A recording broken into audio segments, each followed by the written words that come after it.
بسم اللہ الرحمن الرحیم۔ السلام علیکم ڈیئر آڈینس اور میرے معزز اساتذہ کرام۔ سرکاری ملازمین کے لیے ایک بڑی خبر ہے، زبردست خبر ہے۔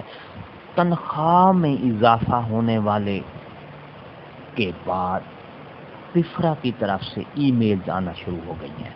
جی ہاں، بجٹ میں گورنمنٹ کی طرف سے سرکاری ملازمین کی تنخواہوں میں اضافہ کیا گیا۔ اب جو ہے پفرا کی جانب سے پے سلپ میں اضافہ کے لیے ای میلز شروع کر دی ہیں، ای میل آنا شروع ہو گئی ہیں سرکاری ملازمین کو کہ بھی آپ کی تنخواہ یہ بڑھنے والی ہے۔ یہ پوری تفصیل آپ کو آگے ویڈیو میں بتاؤں گا، ویڈیو کو آخر تک دیکھنا ہے، ای میلز بھی آپ کو دکھاؤں گا انشاءاللہ۔ اس سے پہلے اگر آپ ہمارے چینل پر نئے ہیں تو سبسکرائب کریں، ریڈ بٹن آپ کے بالکل سامنے، اس کے ساتھ ہی بیل آئیکن کا بٹن ہے، جب پریس کرتے ہیں تو ہماری ویڈیو کا نوٹیفیکیشن جلدی اور آسانی سے مل سکتا ہے۔ اس سے آپ کا اور ہمارا رابطہ ہمیشہ قائم رہتا ہے۔ تو دیگر ناظرین اور معزز اساتذہ کرام، چلتے ہیں ویڈیو کی تفصیل کی طرف۔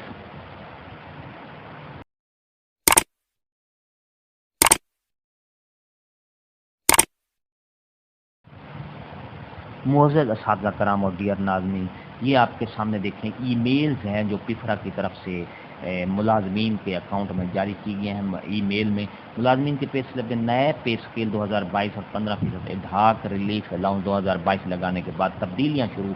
ملازمین کو پے سلپ میں تبدیلیوں بارے خودکار ای میل میسج موصول ہونا شروع ہو گئے ہیں۔ پے ڈیٹیلز یہ ہے، pay scale arrear change to 2022، اس میں pay against wage type 0001 basic pay is R S 50,670، تو اس کی جو ملازم ہے جس کی یہ پے ہے اس کی جو بیسک ہے وہ یہ یعنی تبدیل ہو گئی ہے۔ الاؤنس اینڈ ڈیڈکشن کیا ہوں گے؟ ادھاق ریلیف الاؤنس جو ہے 15% 2022 جو دیے ہیں تو وہ منتھلی سٹارٹیں شروع ہوں گے 5,116 روپے، جس کے یہ 1 جولائی سے شروع ہوں گا۔ اور اسی طرح بینوولنٹ فنڈ منتھلی کتنی ڈیڈکشن ہوگا؟ یہ 960 روپے 1 جولائی سے شروع ہوگا۔ اور گروپ انشورنس کتنی کی کٹوتی ہوگی؟ یہ منتھلی 926 روپے اس کی منتھلی گروپ انشورنس کی کٹوتی ہوگی۔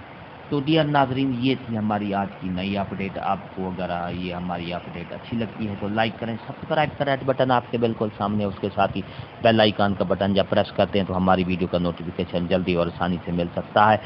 اس سے آپ کا اور ہمارا رابطہ ہمیشہ کے لیے قائم رہتا ہے۔ ہنستے رہیں، مسکراتے رہیں، شاد رہیں، آباد رہیں، دعاؤں میں یاد رکھے گا۔ شکریہ، اللہ حافظ۔